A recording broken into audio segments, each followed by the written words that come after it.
Hey everyone, Maddie here from We Came From The Future podcast. We have a really cool guest in this one, Gary V. He's already done a lot of stuff on NFTs, but in this one specifically, we're going to be talking about NFTs in the long game, right? We've seen NFTs as art. We've all kind of starting to realize there's a lot more to it than just that. There's NFTs as tickets, there's NFTs as access, there's NFTs as game items. NFTs are tokens on a technology layer that can just do so much more. So we'll chat with Gary V and his plans, what he's got in the works. He's kind of, interest in flipping things and entrepreneurship at an early age and how kind of NFTs fit in that overall vision, and just really exploring what NFTs will look like in the next year and a half, 2 years, 10 years down the line, 50 years down the line. I hope you guys enjoyed. It was really, it was fun. It was a very fun podcast to do on behalf of myself, but enjoy it.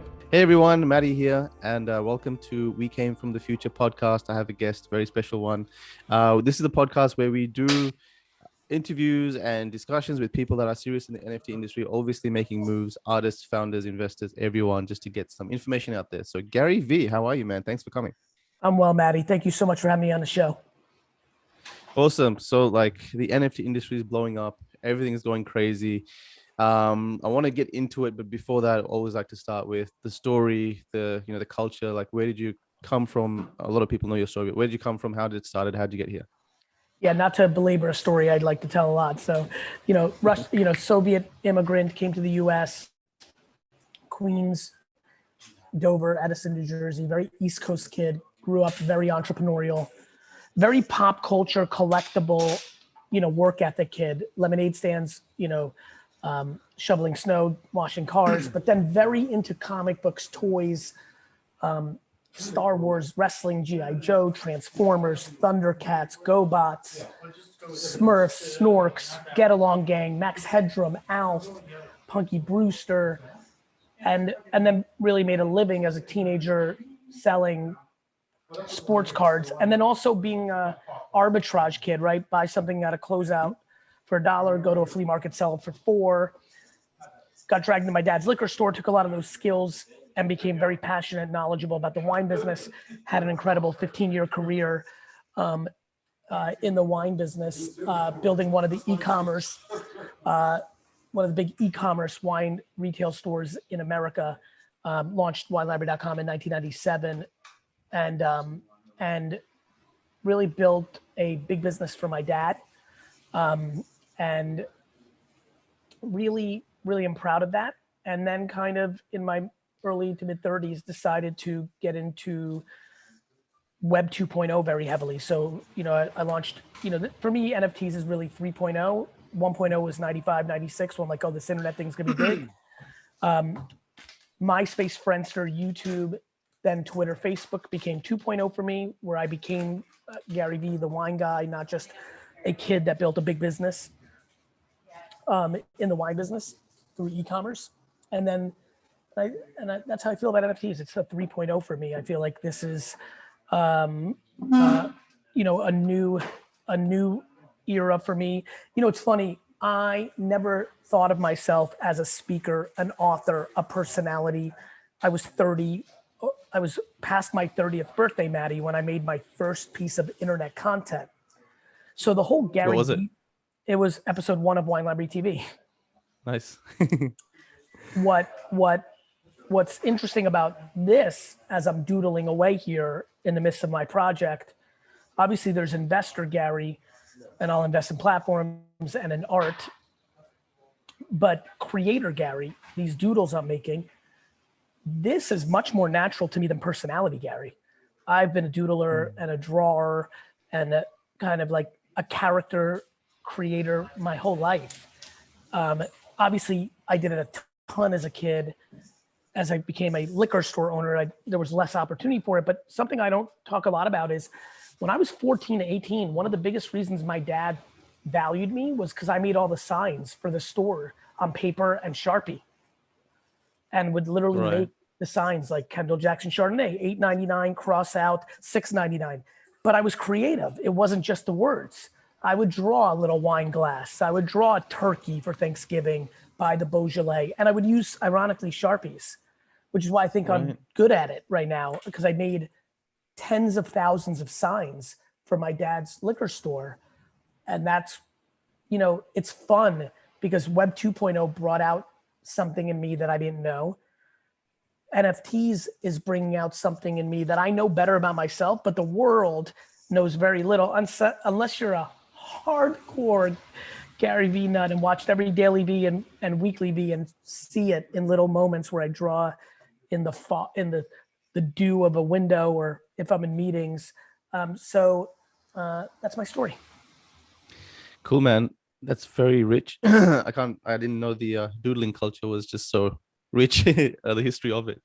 But I can't imagine how big the NFT aha moment was for you, because it looks like the industry was created for the collectors, the investors, the flippers, the people that went to school and, bought and sold things and loved arbitrage. First of all, what is it about arbitrage or flipping something and making that $10 profit in between that you love so much? Because that's something I have as well, and I just can't explain it. And secondly, how big was the aha moment? It was the thrill. It's the thrill of, do you see something other people's don't? Mm. I was raised in a manner where, money was a source of roof over the head, food. I think you know this about me probably because we've, especially lately, really enjoyed interacting with each other. Like, I'm not in it for the Rolex or the Corvette or it just, I don't like stuff, but I love the game. And like, does my brain see something? And I keep going back to garage sales more than sports cards. Let me tell you why, Maddie. NFTs are going to be a lot of eye of the beholder art. Even when there's things like Pokemon, there'll probably be multiple projects, different, and I was great at garage selling pre-eBay in the 90s because I would see a Mork and Mindy or Happy Days thing and I could see it. There was no value yet. eBay hadn't come out yet. But I just knew the pop culture reference of it. I was big on board games, for example. Like those would be lunch boxes. I remember buying a ton of lunch boxes. I ended up being very right about those. Metal lunch boxes ended up being good. I just understood nostalgia. And so I like storytelling and I love all this stuff. And yeah, I mean, you're right. For me, this is crazy. I mean, this is not a joke, Maddie. The second I had my aha moment. So the ahas started in the winter of 19. It's funny. In 2016, Aaron Battalion really educated me in a hotel room at South by Southwest about Ethereum, and I bought Ethereum. Nice. And I really believed in it. I was like, okay, this Bitcoin thing, because I bought Bitcoin 2 years earlier, that may be the thing. But I remember thinking, but it might not be. Like who knows which currency wins. Obviously it did go on to kind of win. But I remember thinking, even if it does, this Ethereum thing's really interesting because it's not current. And I'm not really a financier. I actually don't really I didn't go into the ICO altcoin universe because I don't like it. Not that I don't think it's important. Not that I don't think it's profound. Not that I don't think it's interesting. I have never bought a yen to trade it for a euro. I've never been interested in that. But buying a tchotchke and flipping it, buying a trading in all my sports cards for comic books and toys in late high school, that was a huge arbitrage. I was a baseball card dealer for 7 years. I started going to card shows and I'm like, I don't like the vibe. It feels like there's less people here. I don't like the vibe. And then I'm like, this comic book culture is blowing up.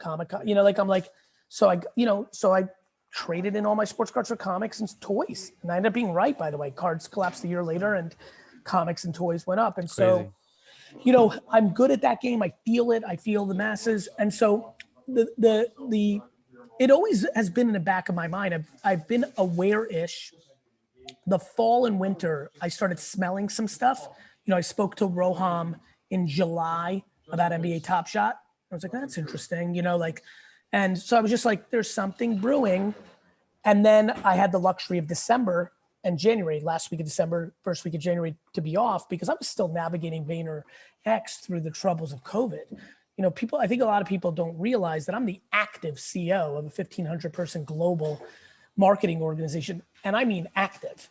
Like I'm more operational than most CEOs to begin with, let alone what I think people perceive, which is I'm Gary V and I'm a mascot and other people run the business. I run the business. And so I didn't have the time to dig in, but then I did in December, January. And the aha moment was like January 3rd, 4th, 5th. Like it was like, oh shit. Yeah. And then I started Was it talking. any specific product or any like moment you remember? I remember Any? Kevin Rose, the, incredible internet cultural guy, founder of dig.com,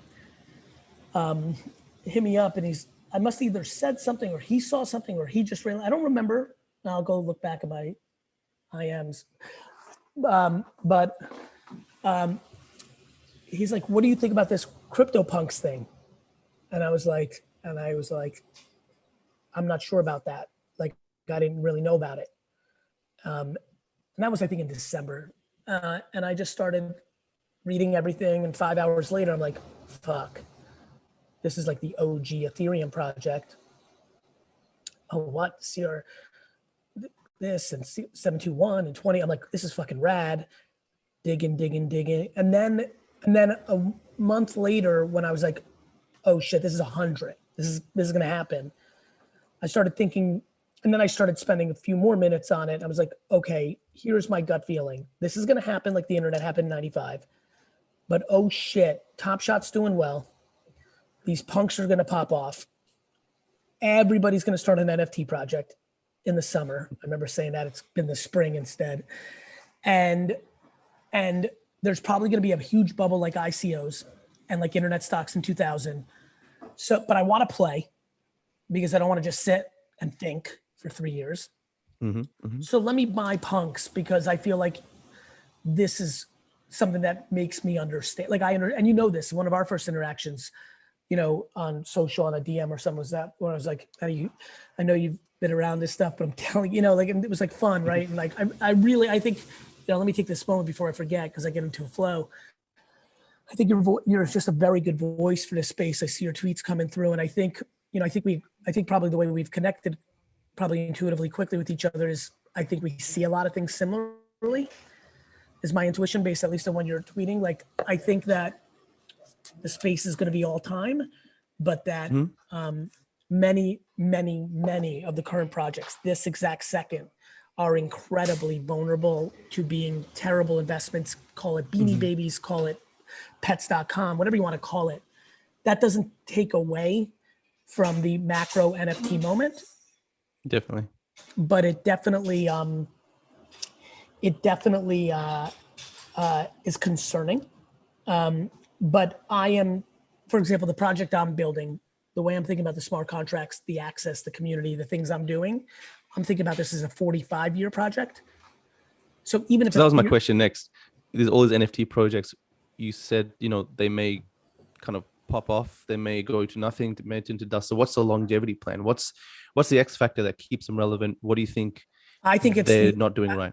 I think that it's the underlining smart contract. I think there'll be too much supply of the art, but I think the logic underneath it, the utility, the community, the access that IP and influencers and celebrities and humans and craftsmen and influencers and humans, the underlining value they bring underneath their token has incredible long-term ramifications. And I think you'll see in the next 18 months, people get dramatically more educated and the projects that are going to come out are going to be far more thoughtful. I think NFTs will come to mean a lot more than what we see right now. And I think NFT is it's a technology layer, right? It's like correct. It's a token first. It's not an art piece. It's not a collectible. Correct. It's the token first. It's and that token, whether that's a membership to a club or that's a VIP access rope or if that's a ticket, what's 100%. cool is that becomes give me 1 second. I apologize. That becomes a secondary derivative in a very powerful way. For example, sporting events tickets or concert tickets, right? Bob Dylan's most famous concert. I'm not a Bob Dylan enthusiast nor, understander of his collectible market. However, I have a very good feeling that a ticket stub from one of his most iconic conferences currently sells on eBay for a certain price. I'm fascinated that most of those tickets are gone. It's very, it's hard to connect. You know what I'm looking for, Maddie? That in 22 years, I meet someone new and I look at their public wallet, which will be as common as looking up someone on Google or their Instagram account. And I'm going to make a connection point with a new friend or acquaintance and be like, oh my God, we were both in Wimbledon in 2025.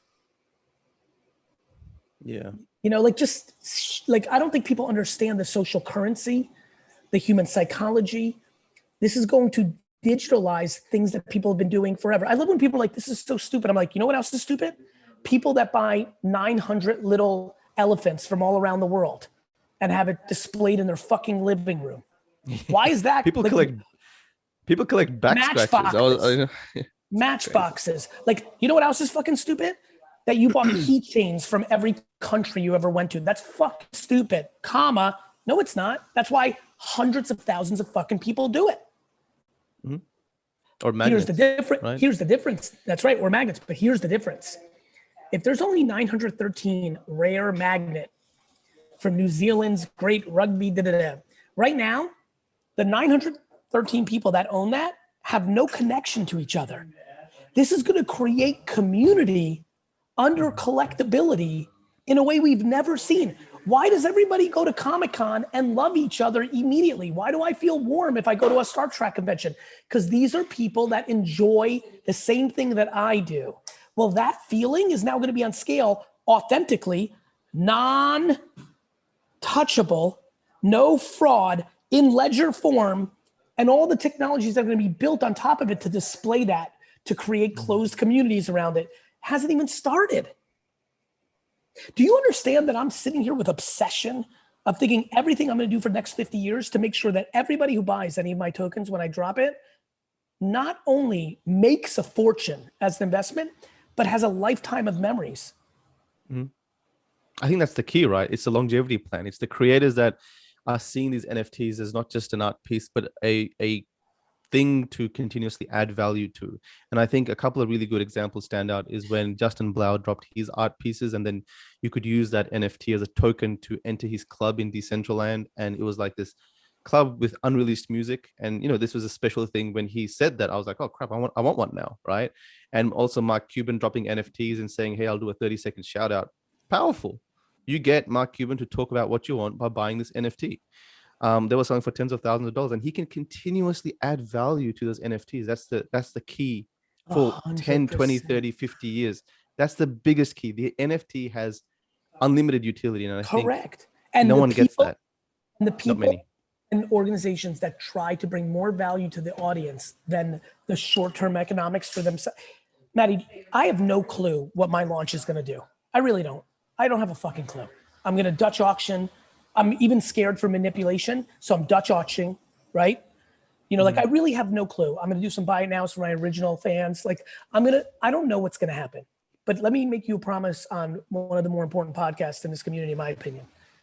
When I know what happened, when it's all said and done, that kind of initial, if that's $1 or if it's $1 billion, I'm going to spend my life making sure that that's going to be a multiplier for every person that touch it, instead of what I'm seeing right now, where a lot of humans take a quick bag and go to sleep. There are fucking humans that are famous right now who just made hundreds of thousands and millions of dollars selling an NFT and have literally moved on. That's the problem, right? Think that it was a good deal for humans on the other side, bought a digital asset of them, by the way, usually, which is ridiculous. And that's it. And celebrating it. And I'm just listening to, I'm doing quick, I'm so fucking busy. But every second I get 9 minutes to go into a room on Clubhouse, people are celebrating this. And I'm like, what about the people that are sitting with the bag? I'm very glad that you, millionaire, have made more money. And listen, I'm not anti-entrepreneurship. So let there be no confusion with my tone right now. Go make 47 trillion. If you fucking did the things that led to that, you did that. So I'm about that. But I'm worried that somebody bought a picture of someone for $100,000 because I already know once every person has a picture of them in the next 2 years, that the supply and demand of that asset is going to not be $100,000. It's probably going to be $97, Maddie. Especially, yeah, there's like thousands of celebrities, sports players. There's not a celebrity on earth or influencer on earth right now that hasn't talked to their management or their brains, whoever that is, whether that's themselves or people around them, about NFTs. There's not one that exists that hasn't done it. Yeah, it's huge, man. But you know what the cool thing is, Gary? And this is a cool, like an NFT special, is that you can sell NFTs and then people can forget about the project. And then 3 years later, they can dig it back up again. And suddenly those NFTs have value. So these NFTs that are sold, right? Dude, I haven't bought. Yeah, I love you for saying that. Like, I'm desperately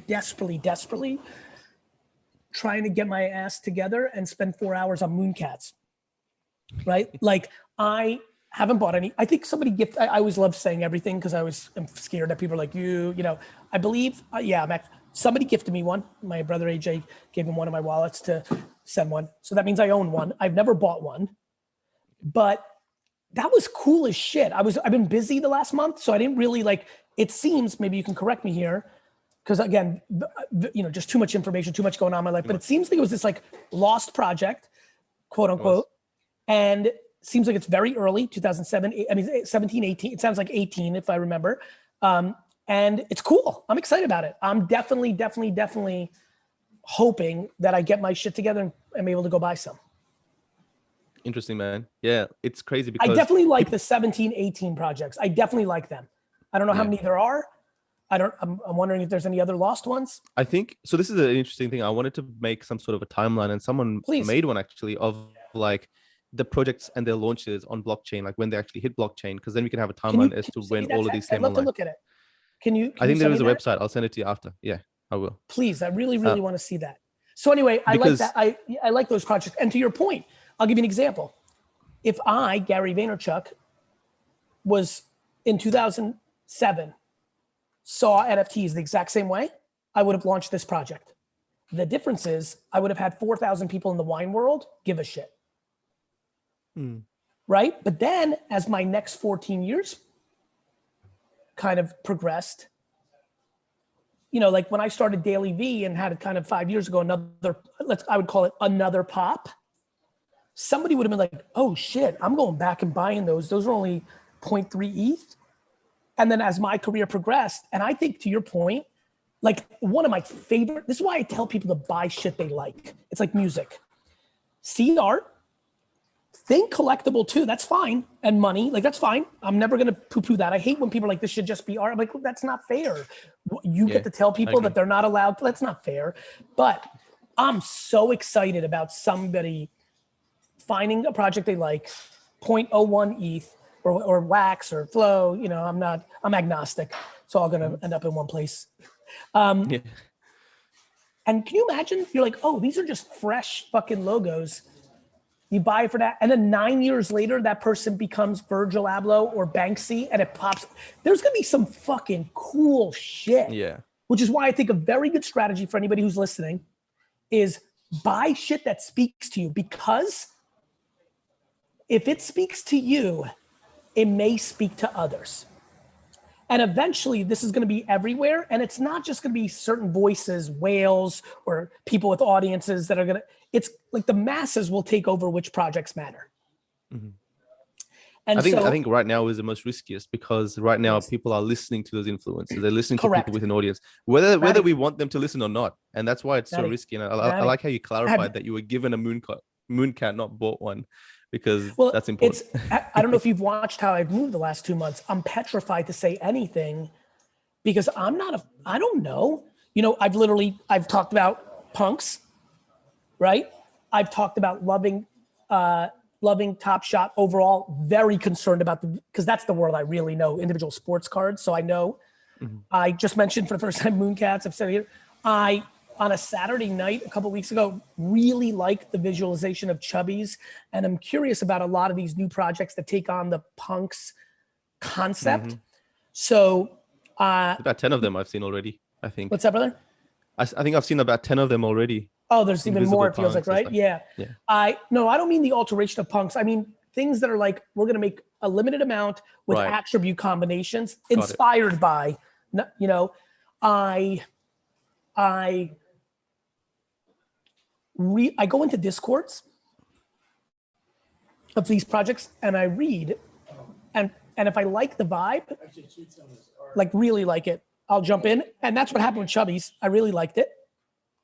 I liked the vibe. It was doing that kind of like, you know, supply and demand kind of like, I don't know what the official word is for that auction style, but The more people buy, the higher the price is or something, right? Yeah. So I think I bought 33 of those, but literally I bought them. The guys, the gals, whoever was in projects had issues uploading them because they were unveiling them. I went to sleep because it was late. I had a bunch of things to do with the kids the next day. The next day was Monday and I was busy. And literally, Maddie, when I tell you at this exact moment, I've not said another thing outside of this, what I'm saying right now about the project, because I know if I did, that right now everyone's so on tilt that even though I have literally, and I think you know this, in every single interview, podcast said 99% are going to fail, be careful. The macro is unbelievable all time. The micro, even that, anytime I even begin to flirt with a statement about something, shill, you're manipulating the market. Like, you know, you're in a really shitty spot if you have an audience. Yeah. I can't even speak to things that I think I like. I'm also scared in the other direction. For example, art blocks, right? People love, like, I don't like art. I like characters. I like, you know, I don't like Jackson Pollock. I like Andy Warhol, right? Like I like pop culture. So I'm even scared to like say things I'm not as in love with that people are really hot on. Cause I'm just scared that somebody may take that the wrong way. And then like, I couldn't live with myself if the next day the thing's down 25% and people, there's so much thoughtfulness. And I think people are not being thoughtful. And so I'm trying to be thoughtful because I want to look back at how I navigated these unprecedented times with pride. And so that has a lot to do with the way I'm thinking about things, Maddie. Yeah, you know what's the scary thing and the scary factor that we have to take into account, and sometimes we can't do anything about it, is blockchain, man. Blockchain allows money to transfer like this. If someone has a decision that they want to make, you tweet something, or I tweet something, or anyone tweets something that says a word, whether it be Chubbies or anything, boom, you can click a button and you can buy one. Money transfers that quickly. It's not a credit card, and a lot of this money is kind of money that people have made in 10x over the last 6 months. And so there's a community here that are playing with house money in the sense of there's so much extra money they have that they've made. And then there's a community here with hard-earned cash trying to get involved. Correct. Right? One is splurging to experiment. One is trying to invest and trying to take it seriously and trying to be very diplomatic. But it's difficult because it's there's so much intersect of everything crazy right now. Another question, and this kind of puts me into the next question, is how do you navigate through the fear and a bit of uncertainty? And I think a lot of new creators coming into this space, it's a bit overwhelming, because I remember putting out some tweets and saying, it's a good time to build your social media, it's a good time to do this, and then a good time to do that, but there's so much happening. Do you have any advice for anyone that are a bit fearful of the rapid change of everything, and how do they take part in this if it's moving too fast, right? I want to define how you give me a scenario with fear, because I'm obsessed with the concept of fear. I think it's a perspective vulnerability that doesn't need to be there. So for example, fear. Let me give you how I heard the question and clarify for me another example, if you don't mind. You want to invest in something, but there's so much going on. You're not sure if you're blockchain. And then you learn that the media could like disappear, like every day, right? Play with money you can afford to lose when things are in this moment. If there's a person listening or watching right now that is putting money into NFTs, that if it goes to zero would disproportionately change their life, they are making a monstrous, catastrophic mistake. During these innovative times that are very wild, wild west, very pirate ship, just very murky waters, very exciting. I mean, this is, I'm sure for you and I, this is exciting. This is the thrill of the hunt. Like there's a lot, not a penny will I put into NFT if it all goes to zero, affect my responsibilities And I think that everybody should do that. And whether that's $1 million for the incredibly well-off and accomplished, or whether that's $13.19, play with money that you can lose, buy things that you like. And if you're going to invest because you don't like it, but you think it's going to make money, do 30, 50 hours of homework. Each project. Each 30 to 50 hours of homework. So I think you can get the overall sense of NFTs. Yeah. To your point of each project, pattern recognition. It's so much easier now. Like Mooncats took me an hour and 3 minutes, right? Versus Punks took me 3 days, right? Like you got to, once you get the foundations down. That's true. That's true. Right? You start understanding. Yeah. You start to see what's important, especially once you have some experience and you see some money come back, some money go up or whatever. Good advice there, man. What's some skills do you think that would help people in this new age? Because it's moving so fast, man. It's everything's intersecting. I just feel like as a creator or as an investor, as a collector, I'm going to say as a creator, because as an investor, I don't know, it's a hard question to ask you because I'm not sure if you are a creator. Actually, listen, one of the things, D-Rock, you mind getting a couple of pieces? I'd let the show. I'll let Maddie. When are you planning on airing this, Manny? Me? 3 days. You're doing audio, so we won't have to show this video until after. So I'll be doing audio and video. Is that cool? Yes. Can you blur this out? Yeah. Cool. So like these things that I'm drawing, right? Mm-hmm. And obviously I've been putting some of these on social, so it's not even that big of a deal. Anyway, nonetheless, you don't need to blur it out. I just realized I forgot I've been sharing. Yeah, I'm positive. Thank you, though. I have a huge recommendation for creators. One of the things I realized is in '95, I saw the internet. I wasn't a tech kid. I launched a website immediately. I had to get my hands dirty. In 2006, I saw social media, personal brand. I had never aspired to be an author, an actor, a personality, never gave a speech in my life. What did I do? Jumped right in and became a creator. NFTs, like I can understand it intellectually from an investment and a businessman standpoint. If I'm going to be really of it, I got ink on my hands, right? So I'm a creator, and I have a huge recommendation. Make what you love, and make your project about the audience. If you can, it's so simple. Don't listen to somebody that says, oh, characters do better than images, or colors do better than black and white, or other IP remixes are better than your, fuck all that. If you're a creative, create. Maddie, almost everything I've done, people told me I was wrong. Gary, you can't be a public speaker if you curse. You know how much I was told that? Right? Gary, people like lighting and audio. My first 1,000 episodes of Wine Library TV, I wasn't even mic'd. Poor D-Rock had a fight for like 3 months to even get me mic'd. I film shit with the wrong lighting all the time. I have raccoon eyes. I look like shit. I don't give a fuck. I make what I want. No second take, no this, you know what I mean? And it's worked for me because it's me. By the way, if you're the reverse, lighting's got to be on point. Do it 16 takes. Do you, because there is no rules from a creative standpoint. B, and more importantly, in my opinion, think about the other person. Think about the person who's going to buy it. Now, for example, if you're like, fuck you, Gary, I'm not even worried about economics. I'm an artist and I want the person to enjoy it. Great. Good news. Doesn't sound like you have to overthink your contracts, right? You basically, at its most basic level, does the person get the physical? Are you even making a physical? Are you just doing digital? Sounds like all you have to do is figure out your royalty. Like, right? But if you're worried about them, do you want your royalty to be 1% instead of the 10%? Or do you want to do 20% because you don't think the 10% pseudo standard that's emerging is right? I'm going to do a bunch of my tokens that are going to give a percentage to charity. Like, do things on the other side and you can run the gamut. For me, I think of the art as the last piece, even though I know a lot of my characters are going to speak to people and some are going to buy just for the character. A lot of the real unveiling, which is not the imaging, but like everything I'm actually doing that will be here soon enough. I'm aiming officially to be, Can't wait.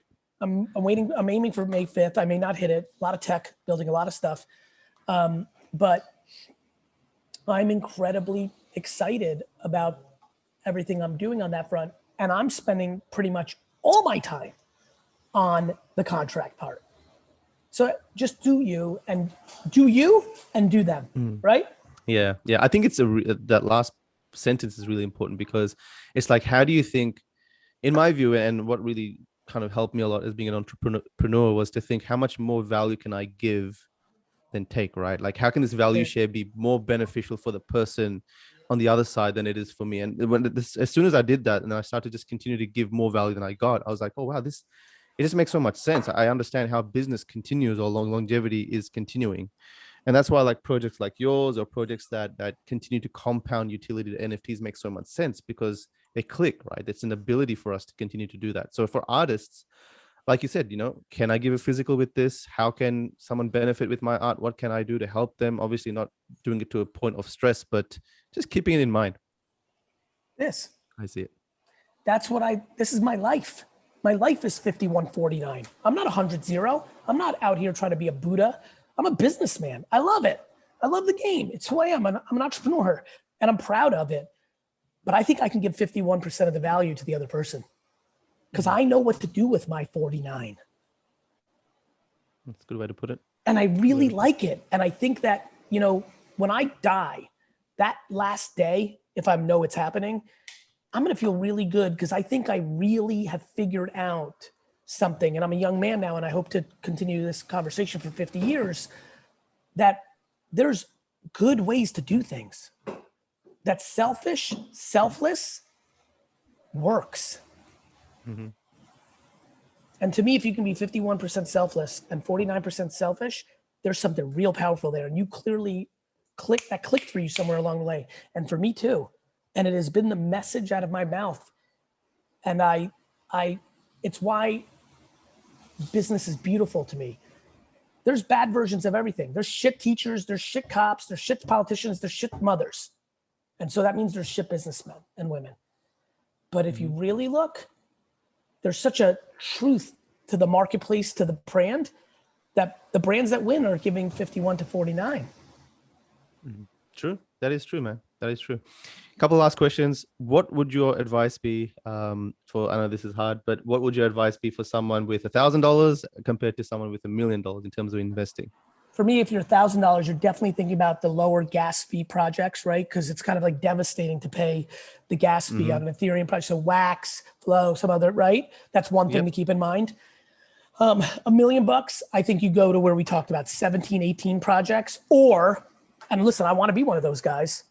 My biggest hope, Maddie, honestly, is that my project is referenced for what is done well in 2022. That's my if you ask me a selfish goal that is actually very selfless, is that mine goes so well that it stops everyone in their tracks and says, oh, wait a minute, let's go back to the back cave. We got to think this, and the lab, we got to think through our shit. Who gives a fuck if we're making a sparkly version of it? Like this, we need to like really think. And I think if you got $1 million, you're looking at OG projects, because they'll always be OG. Everyone talks about provenance. Well, guess what? And documentation and ledging. There you go. That timeline fucking matters. For example, you said that timeline. When you send it to me, and I'm gonna bug you in an hour if you don't send it to me. That's how excited I am about it. I'll tell you why. You're gonna love this. I immediately thought about the first thing. I said, I wonder what the 5th official Ethereum project is, because for me, the number 5 is everything. It's my jam. It's why I put my hand like this in photos. Interesting. Yeah, my mom knitted me this sweater. I got a whole thing to it, right? Anyway, I'm literally curious if there's going to be, and I know some of this is going to be, whoever put that together, there's a lot of hard work. There might be a lost project there, but I'm immediately going to look at whatever's considered the 5th project and like probably dig into it for several hours, be like, okay, I want to get behind, Yeah, so, no, it's really cool. So I think if you've got $1 million OG projects, or if Pokemon comes out in 6 months, which is an incredible IP, if Star Wars comes out, incredible IP, if Disney comes out, incredible IP, if Marvel comes out, incredible IP, and they do it well. This is why I want the 30 to 50 hours of education. You and I will DM each other or text each other. The second one of those 4 projects launches their real one, and we'll both chat of like, did they do it well? Like, do we like it? And I may think Pokemon's better than Harry Potter IP, but if Harry Potter structures its economy and smart contract ecosystem in a dramatically better way than Pokemon did, I may actually go into Potter, not Pokemon. Got it? Got it, man. I hope Pokemon does it right. Like that's my. I hope Pokemon does it right too. But you know what's interesting, Gary? Please. I think because it's such a phase where we're all learning, right? Even these big IPs are learning. If they do it wrong, and then somewhere along the way, 1 year later, they're like, oh, okay, maybe we should re-release with this proper strategy. I wonder if, because it's going to be a 20, 30, 50 year thing now, digital assets. I wonder if that first release will become more important or a more collectible thing. So this is like the whole game, right? Or less important, or, you know, like, or what was official. I mean, there's a lot of people that are putting out very, very kind of like amateur projects with good IP right now. And we've seen that through the years. Like, you know, I think people are more concerned to be first than right. What's that, brother? I think people are more concerned about being first than being properly structured. And let me give you a comp in sports cards. There are cards that are made that are not considered the rookie card, that are years earlier than the rookie card, because one of them was done better by a better company. Right. So there's a company called Star Cards that made basketball cards. Hakeem Olajuwon, Michael Jordan, Charles Barkley, Patrick Ewing, Karl Malone, John Stockton, all have cards made in 83, 84, 85, 86, before Fleer 86 came out. Stockton was 88 by the time he had his rookie card. Now, that brand Star got fucked up because there was a big counterfeit issue with it. Back to funny, here we are with the blockchain, right? But also, even when it was less of the counterfeit issue, when I was in the game in the 90s, they were rare, but still not more important than the Fleer. And so, you know, I could see somebody going with a company and launching through them, but then changing its chain and doing it direct. Like, there's a lot, to your point, that's about to happen.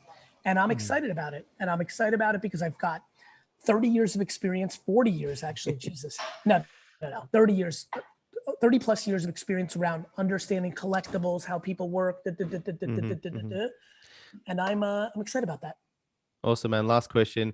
Please. What is some of your, because you just have so much experience and this is like your place, right? Collectability, collecting, what are some key cultural things or parts of the economy that are important for people to keep an eye on? So history, age, and all that sort of stuff. But you know, you got some history, age, of course, but scarcity, math matters. But let me tell you where everybody gets fucked up, Maddie. People struggle with demand. Supply is binary. There are 1,000 of these, but they struggle with demand. You know, I'm very bullish on Michael Jordan's rookie card, the PSA 10. There's 317 of them. Sometimes my friends are like, Gary, but there's 317 of them. I'm like, yes, but do you know how many people want that card? They're like, yeah, but there's only 18 of this one. I'm like, yes, but that's not Michael Jordan. So I would tell you the number one thing I can tell you, Maddie, that everyone misses, and I see it happening in NFT, is demand. You know why they struggle with demand, Maddie? Because demand is something you have to feel. There's no formula to it? Well, there's going to be some formulas to it. For example, it seems like Discord culture for projects is real. So you could go into a Discord of a project you stumble upon and see 400,000 people on that Discord. I have a funny feeling a smart man like you is gonna be like, fuck. So there will be some, but it'll never be real, no matter how many people, because there'll be too many people that are not part of it. Demand is misunderstood. It's my great gift. It's why I was good at selling wine. It's why I'm good at most things. Demand is an emotional intelligence. Supply is a mathematical understanding. So the number one thing that everyone's missing is how good are you at tasting, smelling, feeling, hearing demand, which means you're leaning into emotional intelligence, which most people haven't advanced on yet. Yeah, good points, man. Thank you. Interesting. Yeah, I've got a couple of tools that I use for demand specifically. One of them is going into new Discords and just checking up the new members consistently for 100%. Before the project, during the project, even 2 months after the project. Are people continuously coming in? And also sales feeds. For example, how much are selling every day, before, during, and after? 3 months later, is it still selling? And again, you're right, man. Emotionally, and the culture and the people, it's hard to kind of get a sense of that. And I see you jumping into Discord, and I think that's what you're doing. Yes, but you know what's funny? I've never, to your point, and kudos to you, and I'm glad you brought it up. I've done less math work. And I think there's a lot of ways, to your point, to do math around demand. I've always felt that that's the commodity. I can always get that information. It's, are you in the dirt, in the trenches, in the culture, in it, to understand it's coming? Because what you're talking about is things you can see that have happened. What I'm spending all my time on is knowing tomorrow is going to be the day that that Discord doubles in size. And by the time you see that post game, I've moved. Predicting. On pulse. Yeah. Cool, man. That requires listening, by the way, on the record. Yeah. I always laugh when everyone's like, this guy's such a fucking loudmouth. I'm like, if they understood how much more listening I do than talking, they'd shit their fucking pants. Awesome, man. Thanks for the chat. It has been an honor. I've been waiting for this for a while. Me but too. your knowledge and your shares and your tips are always I always read them, because I know you come from a heavy collecting background, and this is, at least for the time being, a very collector heavy space.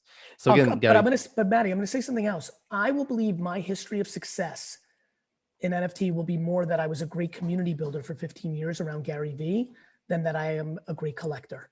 I think both ingredients are going to mean that I'm going to the moon, but and I appreciate you saying that, but I will tell you right now on the record, because I want to see how it plays out in 15 years.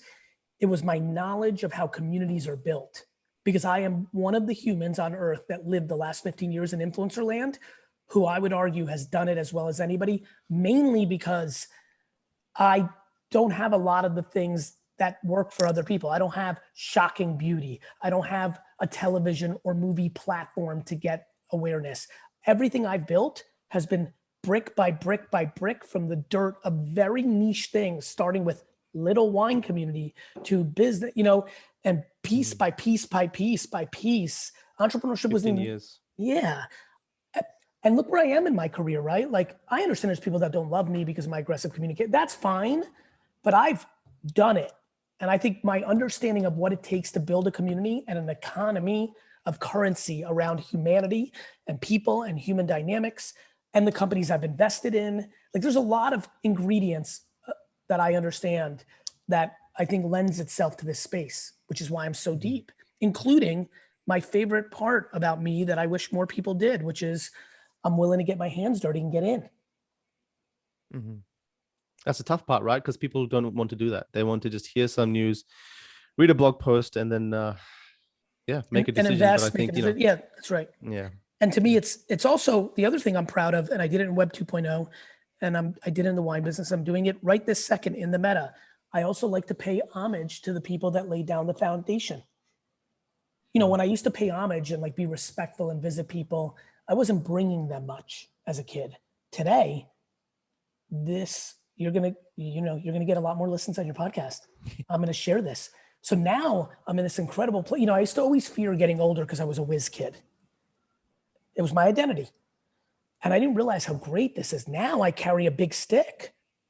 So now I'm going to be able to, I have the humility to go, I don't come into this space saying, okay, and here comes all the Cubans and Shmoo, like, who gives a fuck about the OGs? I'm the reverse. I want to kiss the rings of the OGs.